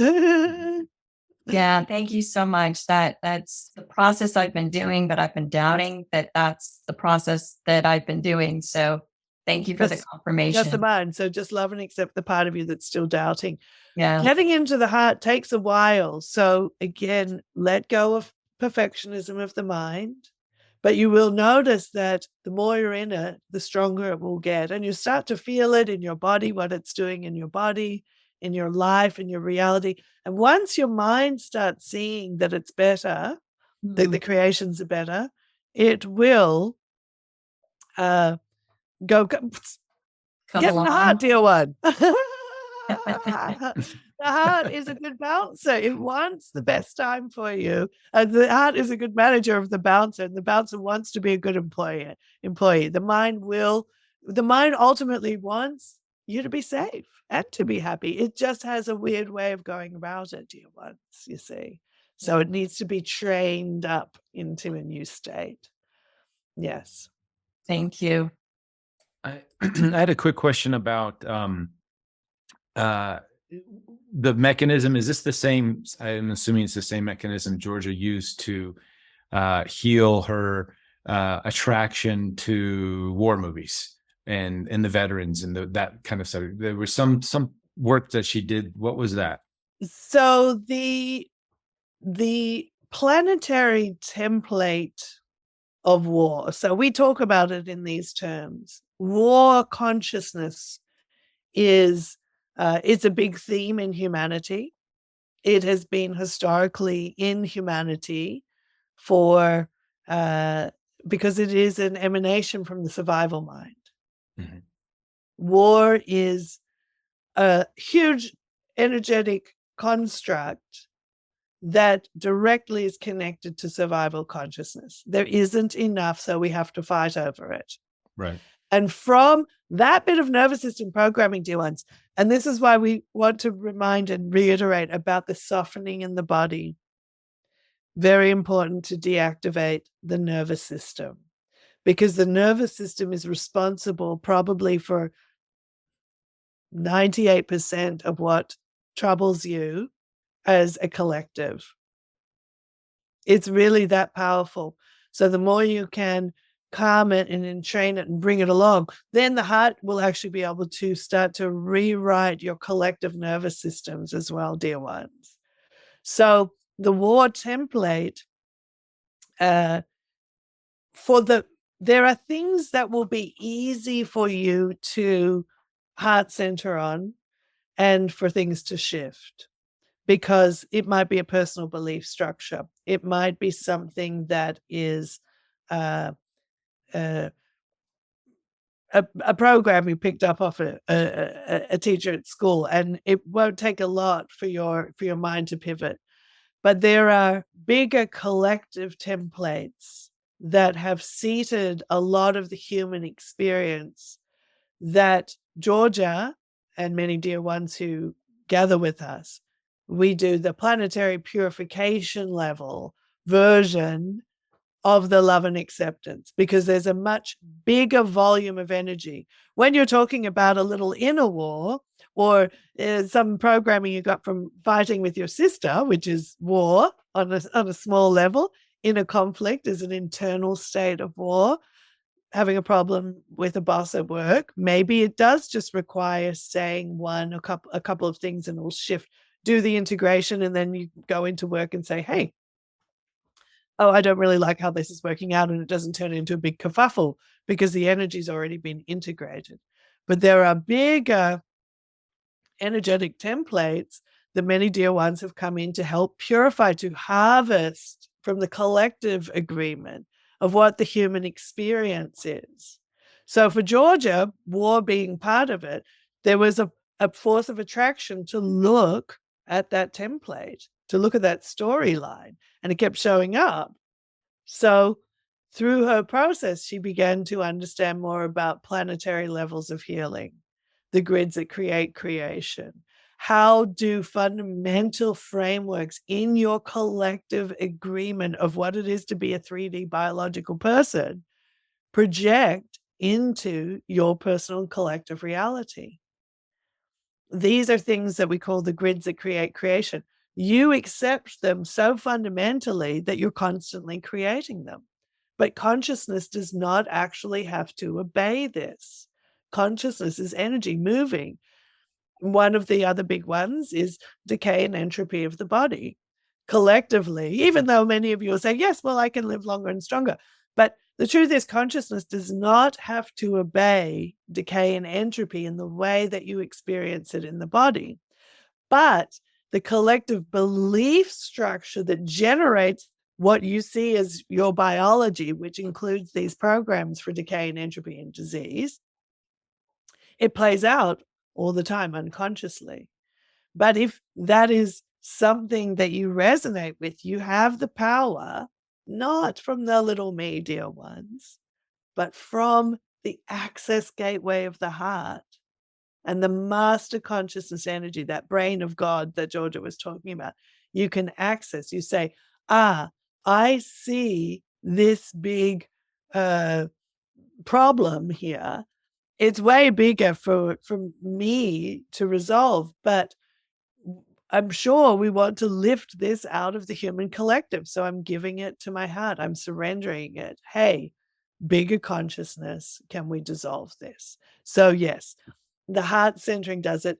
The purification tool that we shared with you the other time, the Infinity 8 purification tool, is very powerful when you're working with bigger collective energy like that. The history of war It's a lot of energy, dear ones. So for one or two or three or 5 or 10 people to process that, to purify it out of the collective experience, so it's not so magnetically attractive, so you keep generating it. When you have a lot of energy invested in a type of storyline, even as you're evolving, you keep generating it, dear ones.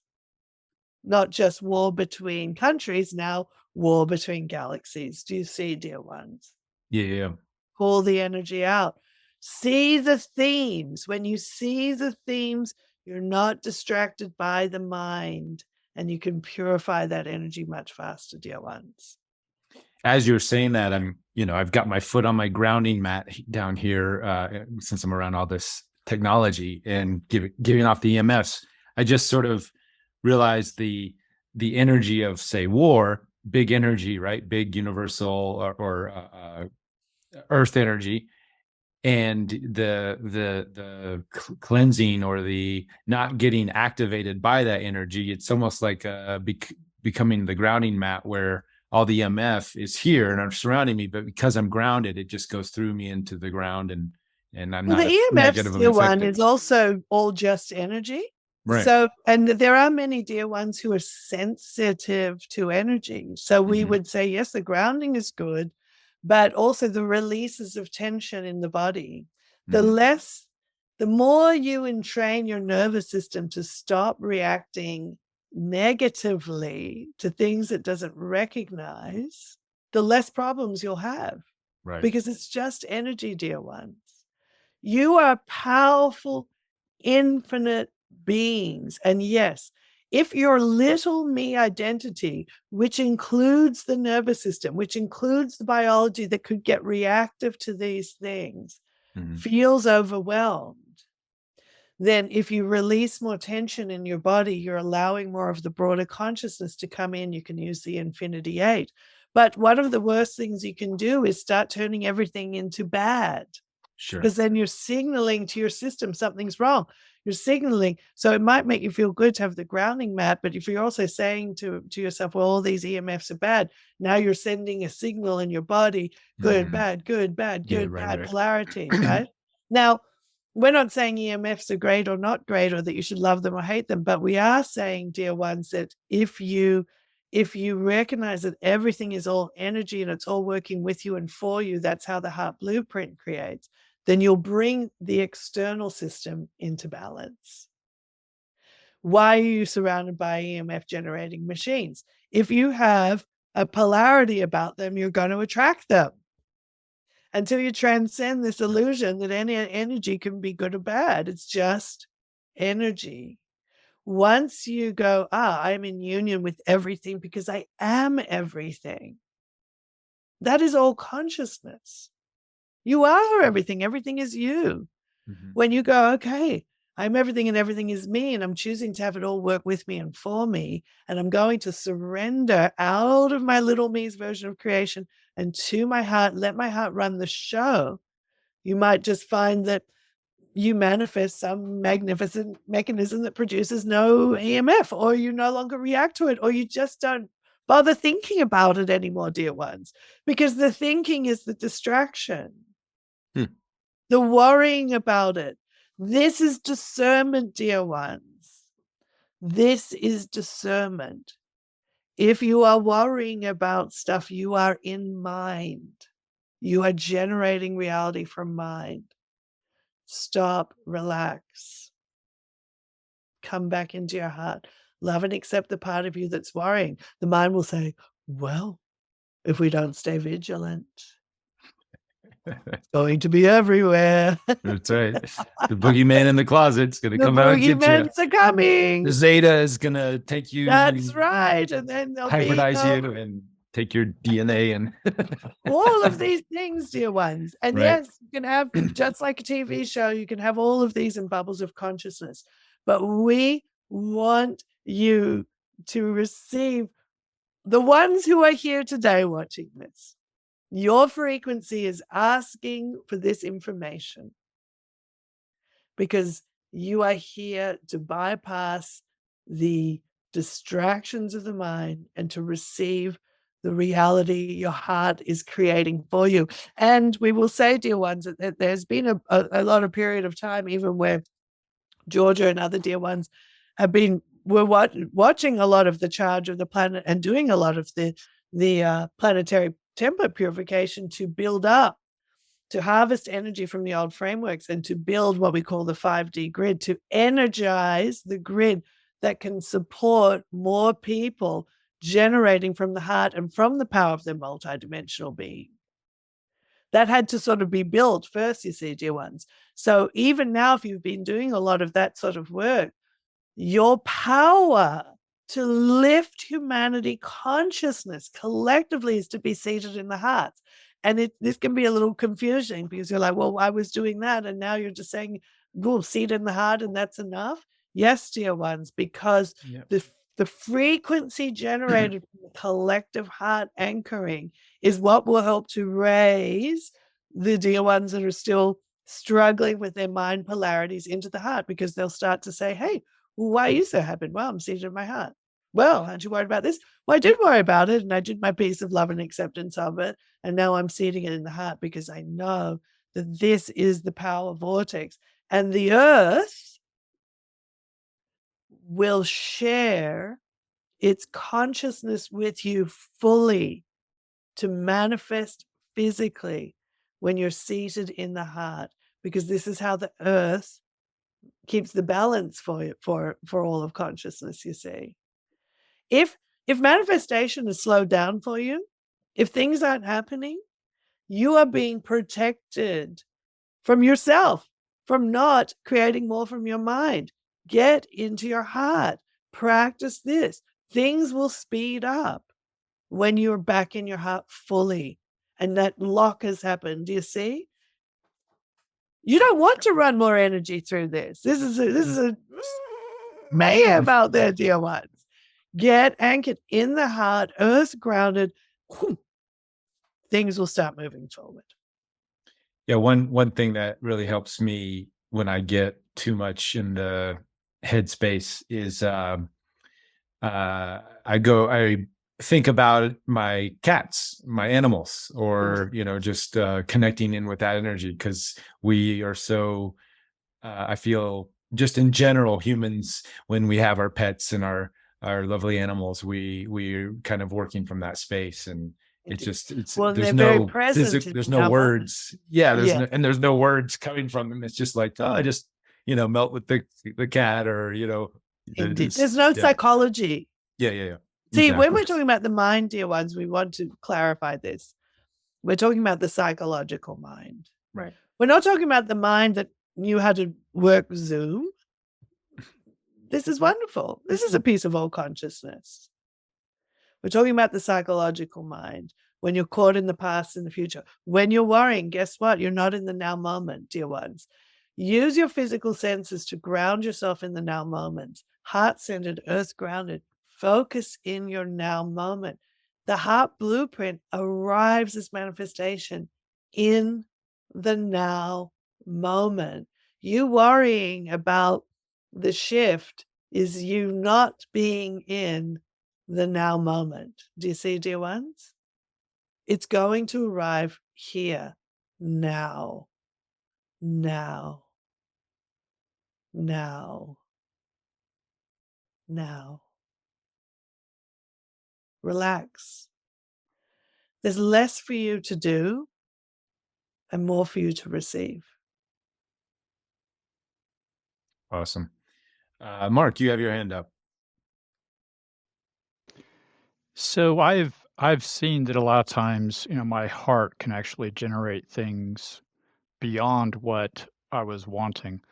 But yet sometimes there's, questions about, figuring out and letting the universe or source know what I want, or trying to figure out what is my mission and stuff like that. Can you talk about the old way or the traditional way of manifesting, where you're trying to figure out what you want and then creating a vision board and things like that, versus just going into your heart, and then does your heart already know what you want? Your heart already knows what you want.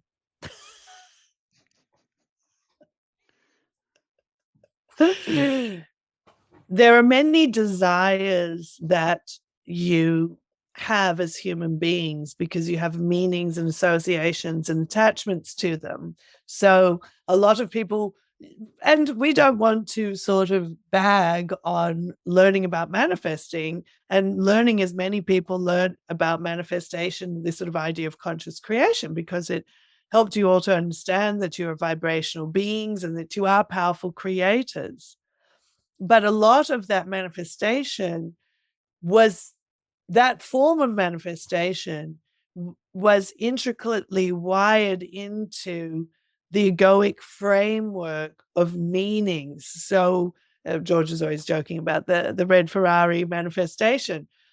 So people want to manifest a car and they have a meaning to it. Well, when I have this car, I'll get the chicks. And when I get the chicks, then I'll feel great. And when I feel great, I'll feel love. Well, you can go into the heart and start to generate the love experience and let the love frequency start manifesting the reality that'll actually match with that for you.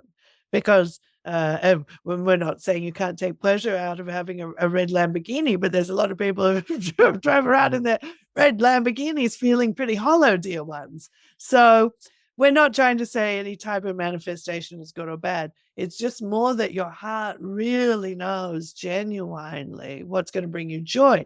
And you may start to get a sense of that, dear one. Manifestation includes actions that you take. So you might start feeling this excitement about going to law school, and it's building and building in a way that it becomes knowingness. And you're still going, all right, well, I'm going to go to law school. I'm going to focus on this and make it happen. Because the way the energy feels when something is coming into manifestation and it pulls you into it, it might feel like a deliberate creation at that point. Do you see, dear ones? And the red Lamborghini may truly be the thing that gives somebody a taste of a happiness that they haven't experienced before. So we're not bagging on that. So, but we want you to understand that there doesn't really have to be a separation at that point. The mind sort of does it because it's afraid of losing control. It's like, well, will I really be on my purpose if I just let my heart do this? But and this is where you have to kind of catch that cheeky mind, but being sort of like, well, because it will feel like your purpose when that energy is building. The feeling of the connection of what's coming from your heart, because it is your heart blueprint. It's your heart blueprint, dear ones. When we talk about the heart blueprint, even the mind will start going, well, whose heart blueprint is this? It's your heart blueprint. It's your heart that already adores you, cherishes you, loves you, values you. When you're in connection with that, things, even ideas of purpose and stuff, when people think of an idea of purpose, it gives them a feeling of connection, and that feels good. When you're in your heart blueprint, the connection feeling is so strong, dear ones, that sometimes those concepts aren't even there anymore. Does that make sense, dear one? Yeah. One thing Nora Harold says a lot, which I really like, is give your mind a cookie. Sometimes it just needs something to chew on yes. A minute. And really, we give that to the love and acceptance, that you can sit down and do that. And we sort of say, well, really honestly, dear ones, if there's something that you want and you're worrying about it and you're analyzing it, and really when we're talking about the level of energy that we're talking about, because your heart blueprint, you're in it, you're building it, you're focusing it, it's growing, and then the mind just wants to worry, and it's just creating this thin crust that's stopping that new creation from dropping in. And then that gives your mind something else to wonder about. Why isn't it here yet? Right. Why isn't it happening? And we're saying at the level of creation, when you're energizing your heart, just be aware, am I buzzing here in my mind? If I relax and stop, you can give your mind the cookie. Just, are you in your heart? Go in there, release tension. Give it the cookies that will work. Yeah. Yes, because chewing at the level of manifestation we're talking about You just want to be wary of that mind, that thin crust of distraction that's just stopping you from being fully present in your now moment. We have this thing which we call the welcome mat position, where you're in your heart, you're in a soft body position, you're fully focused in the now moment, and you're welcoming the package to arrive. You're putting out your welcome mat, all the things that your heart is calling forward to you, calling. You put out you're on heart-centered Amazon. Oh, I want to order this. I want to order that. Oh, that will be fun. And your heart's it's already got the gift registration list. Oh, she's going to love all this stuff. Love it. They're going to love all this stuff that's coming. And you have to welcome it to your door in the now moment. Soft body. Just let it go. Awesome. Do you have time for one more question? I know we're kind of at yes. Okay, we'll give Cynthia. Why don't you ask the last question, and then we'll. I just had a random. It's probably a quick question and maybe nothing. But the last time we did our little heart-centered meditations, this symbol very clearly came into my mind's eye. I don't know if you can see it, and I was just wondering if that had any connection to you guys, or if that meant anything. Well, it means to us what it means to you, dear one. And we would say what it means to you, love and accept the part of you that is that, because what we feel underneath the intention of that question, dear one, is something that's already here. It's something that is implicit in our experience with you, which is recognition, connection, love, and appreciation and value. That is implicit. When there is a mystery of the mind, and the mystery can be coming from, am I really important? Am I really valuable? Am I really existing here as a contribution? You want these signs to feel like a connection. And we're saying it's already there, dear one. So that is the meaning. You're already there.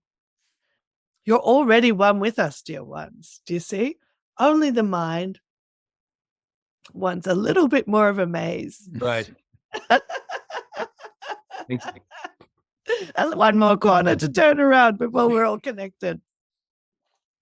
Perfect. Thank you. Indeed, dear one. Well, thank you, Circle. I guess we can bring Georgia back. Indeed, dear ones. Yeah. We adore you all so very much. And do try and have some fun with this. We know you've been going through a difficult time, and there's a lot of energy on the move. But try and see that energy as your energy. This is why we say don't resist anything. Don't get into opinions. Don't get into stories with sides, because you're missing the energy. And you're letting the mind distract you. By the way, dear ones, you can also take as long as you want on this.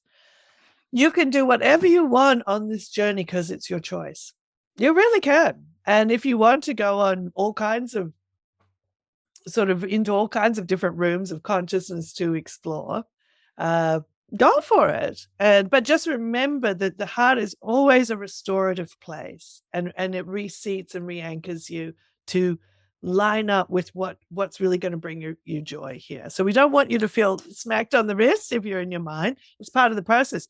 But if you stay in your mind opinions, you're missing all the energy. You're actually calling it for. You're actually calling all this chaos, because it's a whole bunch of energy that's available for you to give to your heart to start creating something new. Yep. Indeed, dear ones. We adore you also very much until we're meeting in this way or some other way. We love you very much. And for now, we'll say goodbye, dear ones. Goodbye.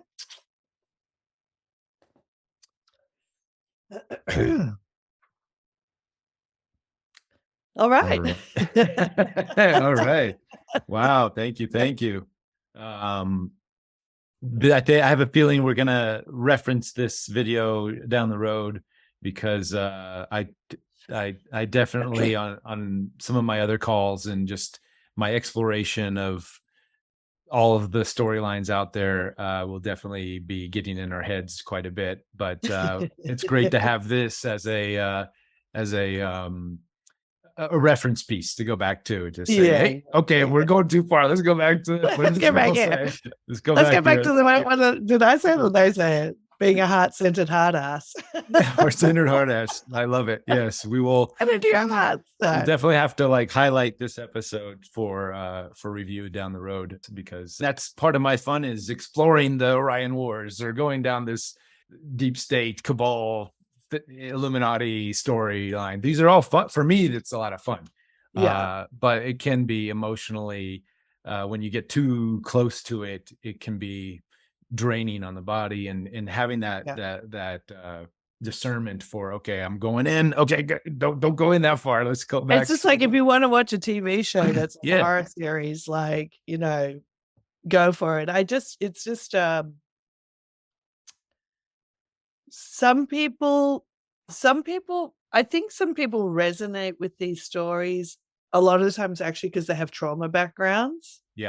And when they are focused more on the story than healing the trauma, it becomes a very perpetuating, because if you look at the themes of these storylines, a lot of the times they're about an oppressor taking away the power, disempowering, being destructive, very, dark and toxic energy. And we all have that because we're all part of all consciousness. So it's within us. But when we meet with that as our energy and integrate it and give it to the heart, we gain a huge amount of creative power. And that's really our journey, is to help people come into that level of power. And there's people who resonate with these stories from curiosity, and for sure people with galactic energies are drawn to it. It's definitely part of it. But again, I'm just like, how do you use it to find your power? How do you use it to see that it's an illusion at some level, just in the same way as everything is an illusion, and I have power of my illusion, or my illusion has power over me. So don't believe the illusion until you like it. That's it. That's the message. So, and that's so resonant with the message I'm always trying to put out. So thank you for being a clear channel for that message. And definitely it resonates, because I'm warning everybody now, I'm going to be going down some crazy rabbit holes, because that's just my fun. That's what I like.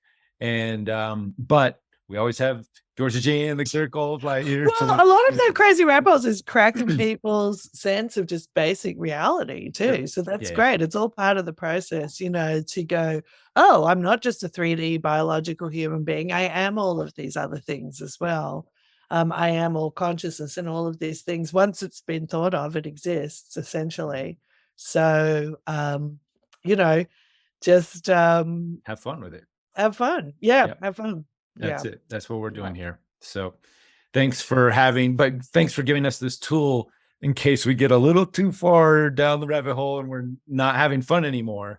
We can always come back into this, and this is why I think this is so important in your message. And thank you, Reuben, so much too, because I don't, we're pretty like, heart-centered hard ass, but I'm so grateful for all that you've done, and you really helped to bring our work to a much bigger audience and stuff. And and I know that your heart is very pure and very, joyful about humanity evolving and moving forward. And if we didn't know that these other potentialities were there, we just wouldn't think with much expansion about who we are and what we're here to do and what we can be. I'm eternally grateful for our friendship and connection.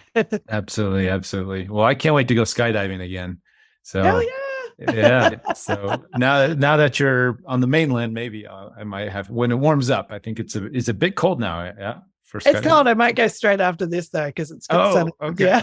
All right. Well, we'll go get out there and do your thing. Yeah. And yeah.